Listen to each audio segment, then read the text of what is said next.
إن الحمد لله نحمده ونستعينه ونستغفره ونعوذ بالله من شرور أنفسنا ومن سيئات أعمالنا من يهدي الله فلا مضل له ومن يضلل فلا هادي له وأشهد أن لا إله إلا الله وحده لا شريك له وأشهد أن محمدًا عبده ورسوله أما بعد فإن خير الحديث كتاب الله وخير الهدي هدي محمد صلى الله عليه وسلم وشر الأمور محدثاتها وكل محدثة بدعة وكل بدعة ضلالة وكل ضلالة في النار فأعوذ بالله من الشيطان الرجيم بسم الله الرحمن الرحيم يا أيها الذين آمنوا اتقوا الله حق تقاته ولا تموتن إلا وأنتم مسلمون يا أيها الناس اتقوا ربكم الذي خلقكم من نفس واحدة وخلق منها زوجها وبث منهما رجالا كثيرا ونساء واتقوا الله الذي تساءلون به والأرحام إن الله كان عليكم رقيبا يا أيها الذين آمنوا اتقوا الله وقولوا قولا سديدا يصلح لكم أعمالكم ويغفر لكم ذنوبكم ومن يطع الله ورسوله فقد فاز فوزا عظيما بسم الله الرحمن الرحيم قاف والقرآن المجيد بل عجبوا أن جاءهم منذر منهم فقال الكافرون هذا شيء عجيب أئذا متنا وكنا ترابا ذلك رجع بعيد قد علمنا ما تنقص الأرض منهم وعندنا كتاب حفيظ بل كذبوا بالحق لما جاءهم فهم في أمر مريج أفلم ينظروا إلى السماء فوقهم كيف بنيناها وزيناها وما لها من فروج والأرض مددناها وألقينا فيها رواسي وأنبتنا فيها من كل زوج بهيج تبصرة وذكرى لكل عبد منيب ونزلنا من السماء ماء مباركا فأنبتنا به جنات وحب الحصيد والنخل باسقات لها طلع نضيد رزقا للعباد وأحيينا به بلدة ميتا كذلك الخروج كذبت قبلهم قوم نوح وأصحاب الرس وثمود وعاد وفرعون وإخوان لوط وأصحاب الأيكة وقوم تبع كل كذب الرسل فحق وعيد أفأعينا بالخلق الأول بل هم في لبس من خلق جديد قال الله تبارك وتعالى في القرآن المجيد ومن يقتل مؤمنا متعمدا فجزاؤه جهنم خالدا فيها وغضب الله عليه ولعنه وعد له عذابا عظيما رب اشرح لي صدري ويسر لي أمري واحلل عقدة من لساني يفقهوا قولي رب زدني علما اللهم رب زدني علما اللهم إني أسألك علما نافعا ورزقا طيبا وعملا متقبلا آمين حضرین جمعہ تمام قسم کی تعریف و توصیف کبریائی بڑائی بزرگی یکتائی وحدانیت اللہ وحدہ لا شریک خالق کائنات مالک ارض و سما علی کل شیء قدیر غفور الرحیم ارحم الراحمین کے لیے لائق و زیبا ہے جس نے ہم تمام انسانوں کو اس دنیا کے اندر اس دار فانی کے اندر پیدا کیا مبعوث کیا بعد ہو تمام انبیاء پر خصوصاً نبی آخر الزمان مزمل و مدثر یاسین و طٰہٰ جناب محمد عربی صلی اللہ علیہ وبارک وسلم پر انگنت لا تعداد درود و سلام نازل ہو، جنہیں اللہ رب ذوالجلال والاکرام نے اس دنیا کے اندر رحمت للعالمین بنا کر مبعوث کیا، اور جن پر اپنا دین اسلام کامل و مکمل فرمایا۔ حاضرین جمعہ، آج یوم القر 11 ذی الحجہ ہے، اور اگر اس حساب سے دیکھیں تو حج کے ایام ابھی چل رہے ہیں۔ حاجی حج کے مناسک، حج کے ارکان ادا کر رہے ہیں۔ ہمارے نبی صلی اللہ علیہ وسلم نے بھی اپنی پوری زندگی میں ایک حج کیا، جسے حجۃ الوداع کے نام سے جانا جاتا ہے، اور وہی حج جس میں اللہ رب ذوالجلال والاکرام نے اس دین اسلام، جس کے ہم ماننے والے ہیں، جس کے ہم متبع ہیں، جس کے ہم فرما بردار ہیں، اس دین اسلام کو اللہ رب العالمین نے اسی حج کے درمیان 9 ذی الحجہ کو، یوم عرفہ کو مکمل فرمایا۔ اس سے ہم اندازہ یہ بھی لگا سکتے ہیں کہ اللہ کے رسول صلی اللہ علیہ وسلم اپنے زندگی کے آخری ایام میں آخری حج ادا کر رہے ہیں، اور وہ حج جس حج میں اللہ رب العالمین نے قرآن کریم کو مکمل کیا، اسلام کو مکمل کیا۔ اب ذرا سوچیں، ان آخری ایام میں آپ صلی اللہ علیہ وسلم نے جو باتیں امت مسلمہ کو بتائی ہوں گی، جو باتیں صحابہ کرام کو بتائی ہوں گی، جو نصیحتیں صحابہ کرام کو اللہ کے حبیب صلی اللہ علیہ وسلم نے کی ہوں گی، وہ نصیحتیں کتنی عمدہ، کتنی بہترین اور کتنی اچھی ہوں گی، اور کتنی امپورٹنٹ ہوں گی، کیونکہ وہ آخری لمحات، آخری ایام، اور آپ کے اس دنیا سے رخصت ہونے کا اشارہ بھی مل چکا ہے۔ ان ایام میں یا حجۃ الوداع میں آپ صلی اللہ علیہ وسلم نے کئی خطبے صحابہ کرام کو دیے، کبھی عرفہ کے میدان میں دیے، کبھی مینا کے میدان میں دیے۔ آپ صلی اللہ علیہ وسلم نے کئی خطبے دیے، انہی میں سے ایک خطبہ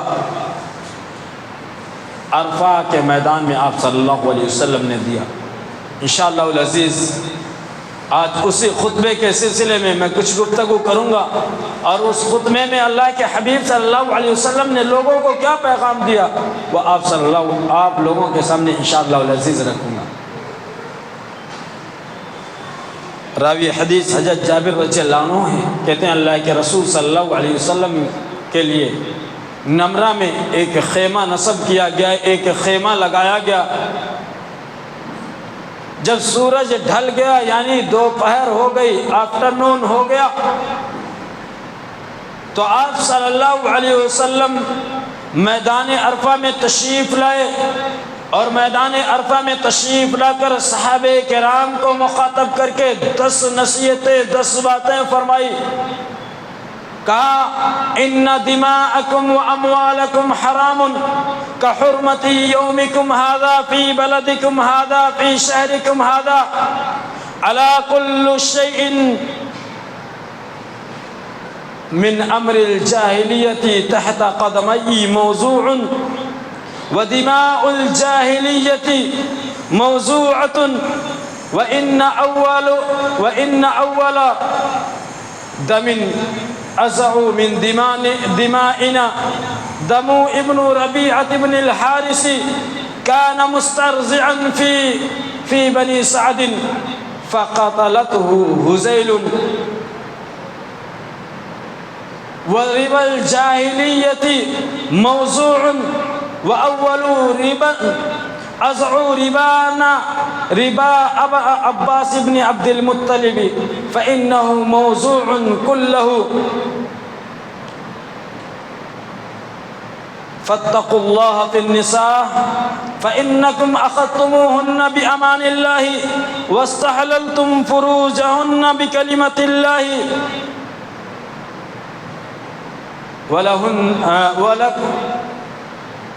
ولكم عليهن ألا يؤتينا فرشكم أحدا أن تكرهونه فإن فعلنا ذلك فاضربوهن ضربا غير مبرح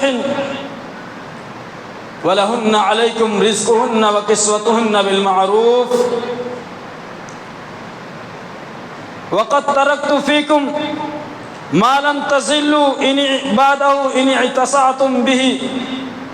كتاب الله وأنتم تسألون عني فما أنتم قائلون قالوا نشهد أنك قد بلغت وأديت ونصحت فقال بإصبعه السبابة إلى السماء وينقطها إلى الناس اللهم أشهد اللهم أشهد اللهم أشهد. یہ وہ خطبہ ہے، یہ وہ نصیحتیں ہیں جو نصیحت اللہ کے رسول صلی اللہ علیہ وسلم نے عرفہ کے میدان میں کی. اس میں سب سے پہلی نصیحت اللہ کے رسول صلی اللہ علیہ وسلم نے خون مومن کی اہمیت، خون مومن کی قیمت کیا ہے، جان مومن کی قیمت کیا ہے، نفس مومن کی قیمت کیا ہے، اللہ کے رسول صلی اللہ علیہ وسلم نے اس کو بتاتے ہوئے فرمایا لوگوں، ایک مومن کے جان کی قیمت، ایک مومن کے خون کی قیمت اسی طرح ہے. ایک مومن کا خون، ایک مومن کی جان اسی طرح حرمت والی، پاکیزہ، مقدس ہے جس طرح کی یہ دن یعنی عرفہ کا دن ہے، جس طرح کی یہ مہینہ یعنی ذو الحجہ کا مہینہ ہے، جس طرح کی یہ شہر مکہ شہر ہے، اسی طرح ایک مومن کی جان، ایک مومن کی خون کی قیمت ہے، ایک مومن کی نفس کی قیمت ہے، اسی طرح پاکیزہ اور مقدس ہے. اسی لیے اللہ کے حبیب صلی اللہ علیہ وسلم اللہ رب العالمین نے اس کے بعد اللہ کے رسول صلی اللہ علیہ وسلم نے جو دوسری بات بتائی وہ کہا کہ جس طرح خون مسلم حرمت والا ہے اسی طرح مال مسلم بھی حرمت والا ہے. عرفہ کے دن کی طرح، شہر ذو الحجہ کی طرح، مکہ شہر کی طرح، اسی طرح مال مسلم بھی حرمت والا ہے. اس کی بھی حرمت کو پامال نہیں کرنا، اس کے بھی تقدس کو پامال نہیں کرنا، اس کے بھی احترام کو پامال نہیں کرنا. اللہ کے رسول صلی اللہ علیہ وسلم نے مزید فرمایا، آپ صلی اللہ علیہ وسلم نے فرمایا سنو، جاہلیت کے تمام امور، جاہلیت کے تمام کام، وہ جو زمانے جاہلیت میں مشرکین مکہ کیا کرتے تھے، وہ جو کفار کیا کرتے تھے جاہلیت کے زمانے میں، یا تم لوگ بھی اسلام لانے سے پہلے پہلے جو فعل جو کام انجام دیا کرتے تھے، وہ جاہلیت کے تمام امور، تمام کام محمد عربی صلی اللہ علیہ وسلم کے آنے کے بعد ختم کر دیے گئے، مٹا دیے گئے. آپ صلی اللہ علیہ وسلم نے فرمایا کہ جاہلیت کے تمام کام تحت قدمی موضوع، میرے قدموں کے نیچے دفن کر دیے گئے، مٹا دیے گئے، ختم کر دیے گئے. اب جاہلیت کے کسی امور پر، کسی کام پر اب عمل نہیں ہوگا، کوئی کام انجام نہیں دیا جائے گا. اب کام وہی انجام دیا جائے گا جو اسلام کرنے کو حکم دے گا، جو قرآن کرنے کو حکم دے گا، جو آپ صلی اللہ علیہ وسلم کی احادیث کرنے کو حکم دے گی، کہے گی. پھر آپ صلی اللہ علیہ وسلم نے فرمایا کہ جاہلیت کے خون بھی ختم ہو گئے. یعنی جو لوگوں نے ایک دوسرے کو جاہلیت میں خون بہایا ہے، اب وہ ختم ہو گیا، مٹ گیا، اب وہ اس میں سے قصاص نہیں لیا جائے گا، بدلہ نہیں لیا جائے گا۔ اب ایک خون کے بدلے دوسرے خون کا وہ جو جاہلیت میں بہا ہے اس کا بدلہ نہیں ہوگا، وہ معاف کر دیا گیا۔ اور اللہ کے رسول صلی اللہ علیہ وسلم نے یہ کام پہلے اپنے سے شروع کیا۔ آپ صلی اللہ علیہ وسلم نے کہا کہ جاہلیت کے کام ختم، جاہلیت کے کام میرے پیروں تلے دفن ہو گئے، مٹا دیے گئے۔ اور ابتدا کس سے کی؟ آپ صلی اللہ علیہ وسلم نے ابتدا اپنے سے کی، اور امت محمدیہ صلی اللہ علیہ وسلم کو یہ پیغام دیا کہ لوگوں، اگر کسی کو کسی چیز کی دعوت دو، اگر کسی کو کسی چیز کی طرف بلاؤ، اگر کسی کو چیز کی تم ان کو نصیحت کرو تو پہلے اس پر عمل کرو، خود اس سے شروع کرو۔ اس لیے قرآن مجید میں اللہ رب العالمین نے کہا کہ تم لوگ وہ بات کیوں کرتے ہو جو خود نہیں کرتے؟ جب تم وہ کام خود نہیں کرتے، لِمَ تَقُولُونَ مَا لَا تَفْعَلُونَ، جو تم خود نہیں کرتے وہ دوسروں کو کرنے کا کیوں حکم دیتے ہو، کیوں کہتے ہو؟ اور آپ صلی اللہ علیہ وسلم نے ابتدا اپنے سے کی، آغاز اپنے سے کیا۔ کہا سن لو، سب سے پہلے ابتدا یہ ہے کہ میں اپنے خاندان کے خون کو معاف کرتا ہوں۔ ہاں، میرے خاندان کا خون وہ ہے جو ابن ربیعہ ابن الحارث کا ہے، اور ابن ربیعہ ابن الحارث کو حذیل نے قتل کر دیا تھا، اور وہ ابن ربیعہ ابن الحارث کی جو بنی سعد میں وہ دودھ پیا کرتے تھے، قبیلہ بنی سعد میں وہ دودھ پیا کرتے تھے، اسے حذیل نے قتل کر دیا۔ اس ابن ربیعہ ابن الحارث کے خون کو میں معاف کرتا ہوں، ختم کرتا ہوں، اب اس کا بدلہ نہیں لیا جائے گا۔ اسی طرح آپ صلی اللہ علیہ وسلم نے فرمایا، سنو، یہ جاہلیت میں جو سودی کاروبار چل رہے تھے، جو سودی لین دین کا چل رہے تھے، وہ سود وغیرہ ختم ہو گئے، مٹا دیا گئے۔ اب سودی لین دین، سودی کاروبار نہیں ہوگا، سود پر کسی کو روپیہ اور پیسہ نہیں دیا جائے گا۔ اور کہا آپ صلی اللہ علیہ وسلم، اس کی ابتدا میں اپنے سے کرتا ہوں۔ آپ صلی اللہ علیہ وسلم نے کہا کہ یہ ابتدا میرے اپنے خاندان سے ہوگی، وہ کہ جو سود عباس ابن عبد المطلب کا ہے، اس پورے سود کو میں معاف کرتا ہوں۔ جو سود بھی عباس ابن مطلب کا باقی ہے، اس سارے سود کو میں ختم کرتا ہوں، اس سود کو سارے کو معاف کرتا ہوں۔ پھر آپ صلی اللہ علیہ وسلم نے نصیحت کی، فاتقوا اللہ فی النساء، تم عورتوں کے سلسلے میں اللہ رب العالمین سے ڈرتے رہنا، فإنکم اخذتموہن بأمان اللہ، کیونکہ تم نے عورتوں کو جو لیا ہے وہ اللہ رب العالمین کے امان کے ذریعہ لیا ہے، یا کہہ لیجئے وہ اللہ رب العالمین کی امانت ہے، یا وہ اللہ رب العالمین کے امان میں ہے۔ تو تم عورتوں کے سلسلے میں ڈرتے رہنا اللہ رب العالمین سے، کیونکہ یہ اللہ کی امانت ہے جنہیں تو نے لیا۔ اللہ رب العالمین نے عورتوں کا کتنا بڑا مقام دیا کہ اگر ایک آدمی شادی کر کے لاتا ہے اپنے پاس کسی عورت کو، تو وہ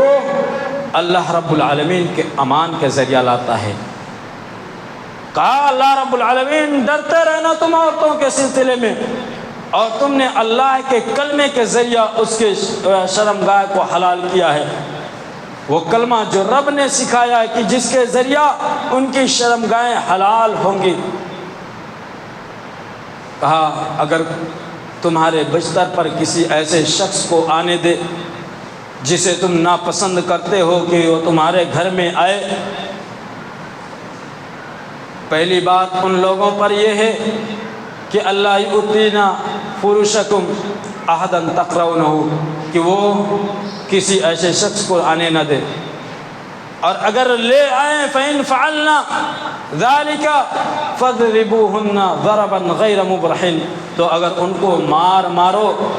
بطور تعدیب، بطور سمجھانے کے لیے، تو اگر مار بھی مارو تو ہلکی مار مارو، ہلکی مار مارو، تاکہ ادب کے طور پر ہو، ایسی مار نہیں کہ جس سے چوٹ اتنی لگے کہ نقصان پہنچ جائے۔ پھر آپ صلی اللہ علیہ وسلم نے فرمایا میں تمہارے درمیان کتاب اللہ کو چھوڑے جا رہا ہوں، اگر تم لوگ کتاب اللہ کو پکڑے رہو گے مضبوطی کے ساتھ تو کبھی گمراہ نہیں ہوگے، کبھی بھٹکو گے نہیں۔ اور آپ صلی اللہ علیہ وسلم نے سب سے آخر میں فرمایا او لوگو سن لو، تم لوگوں سے کل قیامت کے دن قبر میں حشر میں میرے متعلق سوال ہوگا، میرے متعلق پوچھا جائے گا، جیسا کہ قبر میں بھی پوچھا جاتا ہے کہ تم اس نبی محمد صلی اللہ علیہ وسلم کے بارے میں کیا کہتے ہو۔ 3 سوالوں میں سے ایک سوال آپ صلی اللہ علیہ وسلم کے بارے میں ہے، حشر میں بھی پوچھا جائے گا فما انتم قائلون۔ اللہ کے حبیب صلی اللہ علیہ وسلم نے فرمایا کہ تو تم لوگ میرے بارے میں کیا کہو گے؟ لوگوں نے کہا ہم لوگ نشہد انک قد بلغت وادیت ونصحت، ہم لوگ یہی گواہی دیں گے، ہم لوگ یہی کہیں گے کہ اے اللہ، جس نبی کو تو نے ہمارے درمیان آخری نبی بنا کر، سید الانبیاء بنا کر، امام الانبیاء بنا کر بھیجا تھا، اس نبی آخر الزمان جناب محمد عربی صلی اللہ علیہ وآلہ وسلم نے آپ کا پیغام ہم تک پہنچا دیا تھا، آپ کا پیغام ہم تک پہنچا دیا تھا۔ وَأَدَّيْتَ، اور وہ ذمہ داری جو اے اللہ تو نے محمد عربی صلی اللہ علیہ وسلم پر ڈالی تھی، وہ ذمہ داری آپ صلی اللہ علیہ وسلم نے بخوبی ادا کر دیا تھا۔ وَنَصَحْتَ، اور آپ صلی اللہ علیہ وسلم نے پوری امت محمدیہ صلی اللہ علیہ وسلم کی خیر خواہی چاہیے، بھلائی چاہیے، پوری امت کی بھلائی چاہیے۔ جب صحابہ کرام نے اس بات کو کہا، اللہ کے رسول صلی اللہ علیہ وسلم نے اپنے آسمان کو، اپنی انگلی کو آسمان کی طرف اٹھایا، یرفعو باصبع السبابہ الی السماء، آسمان کی طرف اٹھایا، وینقطها الی الناس، اٹھا کر لوگوں کی طرف اشارہ کیا اور کہا اللہم اشہد، اللہم اشہد، اللہم اشہد، اے اللہ تو گواہ ہے، اے اللہ تو گواہ ہے، اے اللہ تو گواہ ہے کہ ان لوگوں نے اس بات کا اقرار کر لیا ہے کہ میں نے تیرا پیغام ان لوگوں تک پورا کا پورا پہنچا دیا ہے، کما حقہ پہنچا دیا ہے، جس قدر پہنچانا تھا اس قدر پہنچا دیا ہے۔ اے اللہ میں تیرا پیغام پہنچانے میں ان لوگوں تک کوئی کوتاہی نہیں کی، اے اللہ اس بات کی گواہی یہ لوگ بھی دے رہے، اس بات کا اقرار یہ لوگ بھی کہہ رہے، تو گواہ رہا کہ لوگوں نے اقرار کر لیا۔ تو آپ صلی اللہ علیہ وسلم نے اس میں 10 نصیحتیں کی،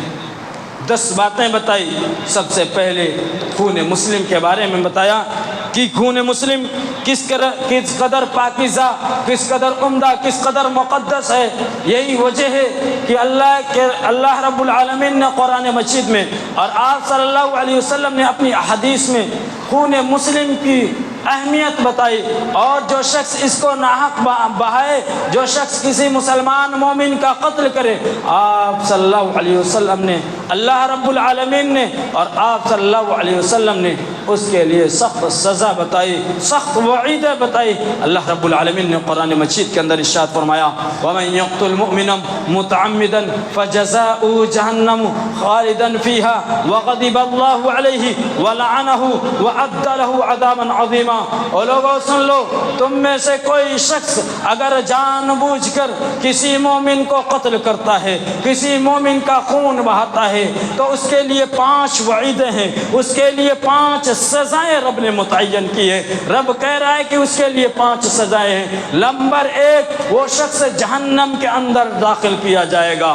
وہ شخص جہنم میں جائے گا جو شخص کسی مومن کا قتل کرے، کسی مومن کا خون بہائے، صرف جہنم میں نہیں جائے گا، خالدن فیہا، ہاں رب کہہ رہا ہے خالدن فیہا، وہ جہنم میں ہمیشہ ہمیشہ رہے گا۔ دوسرا، وہ جہنم میں ہمیشہ ہمیشہ رہے گا۔ تیسرا وغضب اللہ اس پر غصہ ہوگا، اللہ اس پر غصہ، رب جس پر غصہ ہو جائے پھر اس کا کیا کرے، اس کی تو خیر نہیں، ولعنہ اور رب کی لعنت اس شخص پر ہے جو کسی مومن کا خون بہائے، وَأَعَدَّ لَهُ عَذَابًا عَظِيمًا۔ پانچویں نمبر پر رب کہہ رہا ہے کہ سن لو، اس کے لیے رب نے بہت بڑا عذاب تیار کر رکھا ہے، بہت بڑا عذاب تیار کر رکھا ہے۔ اسی طرح اللہ کے حبیب صلی اللہ علیہ وسلم نے خون مسلم کی اہمیت، جان مسلم کی اہمیت بتاتے ہوئے فرمایا لا یحل دم امرئ مسلم یشہد ان لا الہ الا اللہ وانی رسول اللہ الا باحدی ثلاث، الثیب الزانی والنفس بالنفس والتارق لدین المفارق للجماعت۔ کہا کسی بھی مسلم کا خون حلال نہیں، وہ مسلم جو اس بات کی گواہی دیتا ہو کہ اللہ کے سوا کوئی معبود برحق نہیں،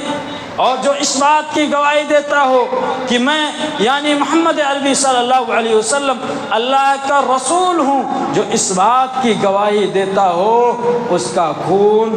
تین وجہوں کے علاوہ جائز نہیں۔ اگر وہ جائز ہے تو الا باحدی ثلاث کی تین وجہیں سے جائز ہے۔ نمبر ایک کہ وہ وجہ الثیب الزانی، کوئی ایسا زناکار ہو، کوئی ایسا زنا کرنے والا ہو کہ جس کی شادی ہو چکی ہے، شادی ہونے کے پاس اس کی بیوی موجود ہونے کے باوجود وہ دوسری عورت کے ساتھ جاتا ہے، رات گزارتا ہے، اس سے زنا کرتا ہے۔ اگر کوئی ایسا زانی ہے، اگر کوئی ایسا زناکار ہے تو اس کی سزا سوائے موت کے کچھ اور نہیں۔ اسلام نے کہا اس کی سزا سوائے موت کے کچھ اور نہیں، اور سزا جانتے ہیں اس کی ہے رجم ہے۔ یہ اتنا بڑا جرم ہے، کسی غیر کی بیوی کے ساتھ ملنا، شادی ہونے کے بعد کسی عورت سے زنا کرنا اتنا بڑا جرم ہے کہ رب اللہ کے رسول نے فرمایا، اور رب نے کہا کہ اس کا دنیا میں جینا حق نہیں رکھتا کہ وہ دنیا میں زندہ رہے۔ اس کا یہی سزا ہے کہ گڈھا کھودا جائے، گڈھا کھود کر اس کو کھڑا کیا جائے اور پتھروں سے مار مار کر اس کو ہلاک کر دیا جائے، مار ڈالا جائے۔ اسی طرح دوسرا وہ شخص النفس بالنفس، اگر کوئی شخص کسی کا قتل کر دیا ہو عمدن جان بوجھ کر تو بدلے کے طور پر، قصاص کے طور پر اس کو قتل کیا جائے گا۔ ہاں یہ اور بات ہے کہ اگر اس کے گھر والے معاف کرنا چاہیں، دیت لینا چاہیں تو لے سکتے ہیں، اور وہ 100 اونٹ ہے، لیکن اگر اس کے گھر والے یہ چاہیں کہ جس طرح میرے مقتول کو قتل کیا گیا ہے اسی طرح اس کو بھی قصاص میں قتل کیا جائے تو اسلامی حکومت قصاص کے طور پر اس کو قتل کر دے گی۔ اسی طرح چوتھا وہ جو دین کو چھوڑنے والا ہو، جماعت سے جدا ہونے والا ہو، دین اسلام سے جدا ہونے والا ہو، اس کو چھوڑنے والا ہو۔ اگر کوئی اسلامی ممالک میں رہ رہا ہے تو یا تو اسے اس ملک کو چھوڑنا پڑے گا، یا تو پھر اس کی سزا یہ ہے کہ اسے بدلے میں قتل کر دیا جائے گا۔ اسی طرح خون مسلم کی اہمیت کیا ہے، اور قتل مسلم، ایک مومن کا ایک مسلمان کا قتل کرنا کتنا بڑا گناہ ہے، کتنا بڑا جرم ہے، ذرا اس حدیث سے اندازہ لگائیں۔ یہ مسلمان، یہ مومن، یہ ایمان والے بڑے عزت والے ہیں، بڑے احترام والے ہیں، رب کے نزدیک بڑے احترام والے ہیں۔ اللہ رب العالمین کہہ رہا ہے لزوال الدنیا احون علی اللہ من قتل مؤمن بغیر۔ اللہ رب العالمین نے فرمایا، اللہ کے رسول صلی اللہ علیہ وسلم نے فرمایا لزوال الدنیا احون علی اللہ من قتل مؤمن بغیر حق، کہ اللہ رب العالمین کا فرمان ہے کہ اللہ رب العالمین پر دنیا کا خاتمہ آسان ہے، دنیا ختم ہو جائے، دنیا مٹ جائے، دنیا تباہ و برباد ہو جائے، یہ چیز آسان ہے بنسبت اس کے کہ کسی ایک مسلمان کو، ایک مومن کو قتل کیا جائے۔ ایک مومن کا قتل یہ زیادہ مشکل ہے بنسبت دنیا کے خاتمے کے۔ اسی طرح اللہ کے رسول صلی اللہ علیہ وسلم نے فرمایا، ابو ہریرہ رضی اللہ عنہ، ابو سعید خدری رضی اللہ عنہ دونوں راوی حدیث ہے، کہا لو ان اہل السماء والارض اشترکوا فی دم مسلم لأکبہم اللہ فی النار۔ اللہ کے رسول صلی اللہ علیہ وسلم نے فرمایا، لو ان اہل السماء والارض، اگر آسمان والے زمین والے، اللہ کی جتنی مخلوق آسمان میں رہتی ہے وہ ساری کی ساری مخلوق، اور اللہ کی جتنی مخلوق زمین پر رہتی ہے ساری کی ساری مخلوق، ہاں آسمان کی مخلوق فرشتوں سمیت تمام مخلوق، اور اچھے اچھے انسانوں سمیت دنیا کی تمام مخلوق، کہا اشترکوا فی دم مومن، اگر سارے لوگ مل کر کسی ایک مومن کا قتل کر دیں، کسی ایک مسلمان کا خون بہا دیں، کسی ایک مسلمان کو مار ڈالے، لأکبہم اللہ فی النار، تو اللہ رب العالمین سارے کے سارے لوگوں کو جہنم میں ڈال دے گا۔ آسمان کی ساری مخلوق کو، زمین کی ساری مخلوق کو ایک مومن کے قتل کے بدلے سارے کو سارے لوگوں کو جہنم میں ڈال دے گا۔ خون مومن کی وہ اہمیت ہے، خون مومن اتنا عزیز، اتنا پیارا، اتنا محترم ہے رب کے نزدیک۔ اسی طرح اللہ کے حبیب صلی اللہ علیہ وسلم نے فرمایا، اول ما یقضی بین الناس یوم القیامت، جو سب سے پہلے قیامت کے دن فیصلہ ہوگا وہ فیصلہ قتل کا ہوگا۔ قیامت کے دن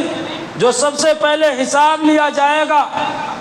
وہ حساب قتل کے بارے میں ہوگا، فیصلہ قتل کے بارے میں کیا جائے گا، قاتل اور مقتول کے بارے میں کیا جائے گا۔ اسی طرح اللہ کے حبیب صلی اللہ علیہ وسلم نے فرمایا، یجیء القاتل والمقتول، قاتل اور مقتول دونوں قیامت کے دن آئیں گے، یوم القیامہ، یجیء القاتل والمقتول یوم القیامہ، متعلق براس صاحبی یقول یا ربی سل ہذا، اے رب ذوالجلال والاکرام تو اس شخص سے سوال کر، لما قتلہ،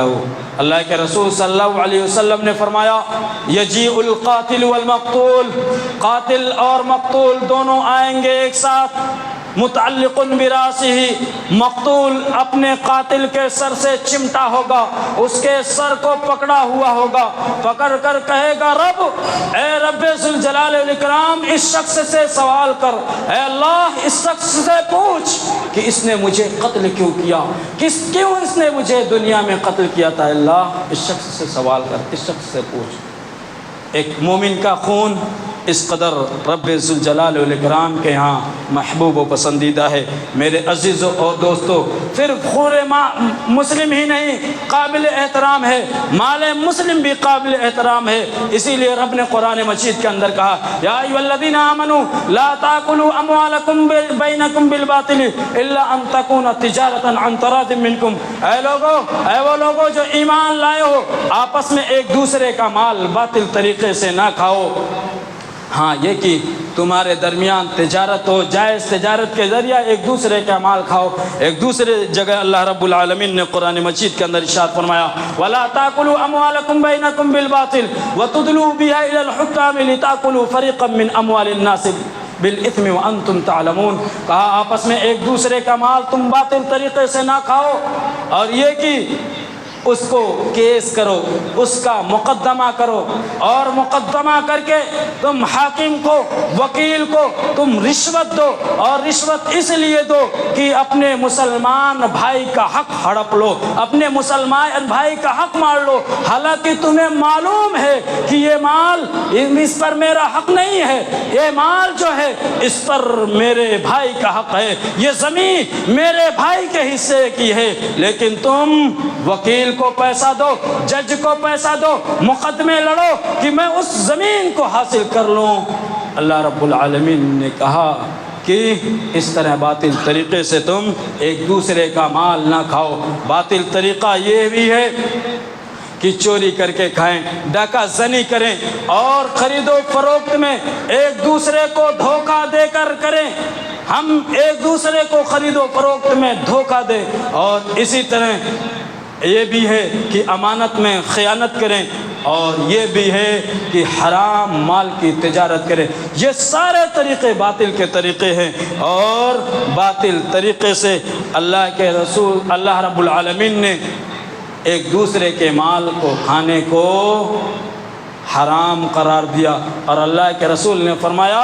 کہ اس کی حرمت اسی طرح ہے جسی طرح مکہ کی ہے، جس طرح یوم عرفہ کی ہے، جس طرح ذوالحجہ کی حرمت ہے، اسی طرح مال مسلم کی بھی حرمت ہے۔ اس کے بھی تقدس کو پامال نہیں کیا جا سکتا، اس کے بھی احترام کو برقرار رکھا جائے گا۔ اسی لیے تو بھی اللہ رب العالمین نے جو چوری کی سزا متعین کی، کہا والسارق والسارقۃ فاقطعوا ایدیہما جزاء بما کسبا نکالا من اللہ۔ کہا چوری کرنے والا مرد ہو، چوری کرنے والی عورت ہو، کوئی بھی ہو، اس کو بخشا نہیں جائے گا، بدلے کے طور پر اس کے ہاتھ کو کاٹا جائے گا، اور یہ وہ بدلہ ہے جس نے اس نے چوری کی۔ اسی طرح فرمایا یا ایھا الذین آمنوا انما الخمر والمیسر والانصاب والازلام رجس من عمل الشیطان فاجتنبوہ۔ کہا کہ خمر اور اسی طرح جوا، یہ جوا بھی حرام شکل ہے ایک، جو کہ مال مسلم یا لوگوں کے مال کھانے کی ایک حرام شکل ہے۔ کہا یہ بھی رجس ہے، یہ بھی گناہ ہے، یہ بھی شیطانی عمل ہے، تم اس سے پرہیز کرو۔ اسی طرح اللہ کے رسول صلی اللہ علیہ وسلم نے کہا کہ سن لو، جاہلیت کے تمام امور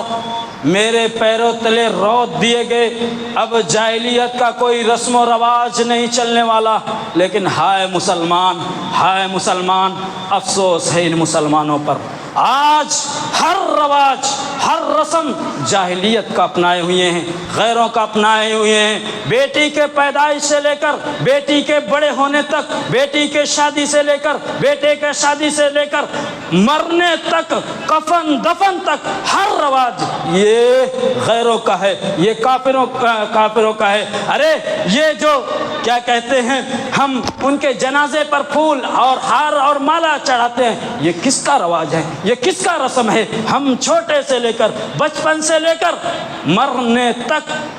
قبر تک جتنے بھی رسم و رواج ہیں، یہ سارے کے سارے جاہلیت کے ہیں، یہ سارے کے سارے غیر مسلموں کے اپنائے ہوئے ہیں۔ اپنا ہمارا کچھ باقی نہیں ہے سوائے نام مسلم کے، نام مسلم کے علاوہ ہمارا کچھ باقی نہیں ہے۔